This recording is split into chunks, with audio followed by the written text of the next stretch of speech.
మనం ఏ స్థాయికి ఎదగాలి అంటే, ఇచ్చినా నా దేవుడవు నీవే, ఇవ్వకపోయినా నా దేవుడవు నీవే, కడుపు నిండా భోజనం పెట్టినా నీవే నా దేవుడు, కారపు మెతుకులకు నోచుకోకపోయినా నా దేవుడవు నీవే. సర్వకాలాలలో ప్రతి పరిస్థితిలో ఆయనను హత్తుకుని ఆయన ఆరాధించే ఆరాధన వీరులుగా మనం బ్రతకాలి. తమ్ముడు, చెల్లి, నీ చుట్టూతా ఉన్న భౌతిక పరిస్థితులను బట్టి, నీ చుట్టూతా ఉన్న ఆర్థిక ఆరోగ్య పరిస్థితులను బట్టి నీ భక్తిలో హెచ్చు తగులు చోటు చేసుకుంటున్నాయా? నువ్వు అనుకున్నది జరిగిన రోజు నా దేవుడు గొప్పోడు, నా దేవుడు అంత గొప్పవాడు లేడు అని పొంగిపోయి, ఏదైనా చిన్న కష్టం రావటంతో కృంగిపోయే పాల పొంగు లాంటి ఆధ్యాత్మిక జీవితం చేస్తున్నావా?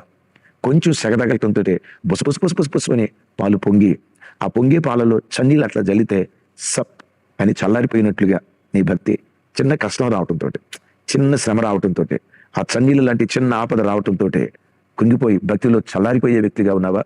విను, ఏ స్థితిలో ఉన్నా యేసయ్యా నిన్ను హత్తుకొని బ్రతుకుతా, ఇచ్చినా నీవే నా దేవుడో, ఇవ్వకపోయినా నీవే నా దేవుడు అని. విన్నారా? దీవించినా నీవే నా దేవుడో, దీవెనకు నోచుకోకపోయినా నిన్నే ఆరాధిస్తూ నీ కొరకు బ్రతుకుతా.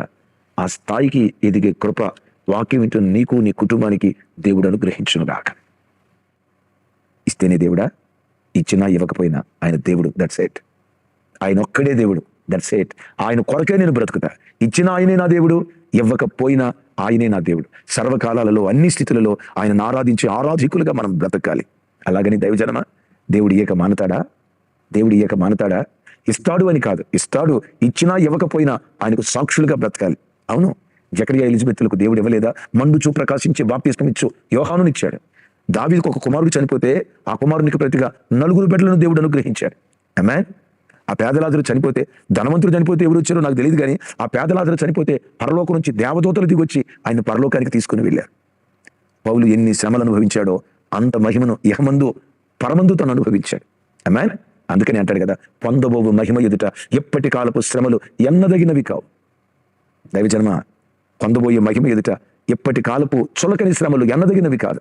నీవే స్థితిలో ఉన్నా ఆ స్థితిలో ప్రభుని స్తుతిస్తూ, సర్వకాలాలలో అన్ని స్థితులలో నా ప్రభుని ఆరాధిస్తూ బ్రతుకుతా. ఇచ్చినా ఆయనే నా దేవుడు, ఇవ్వకపోయినా ఆయనే నా దేవుడని అన్ని స్థితులలో స్తుతిస్తూ ఆయనకు సాక్షులుగా బ్రతుకుదాం గాక.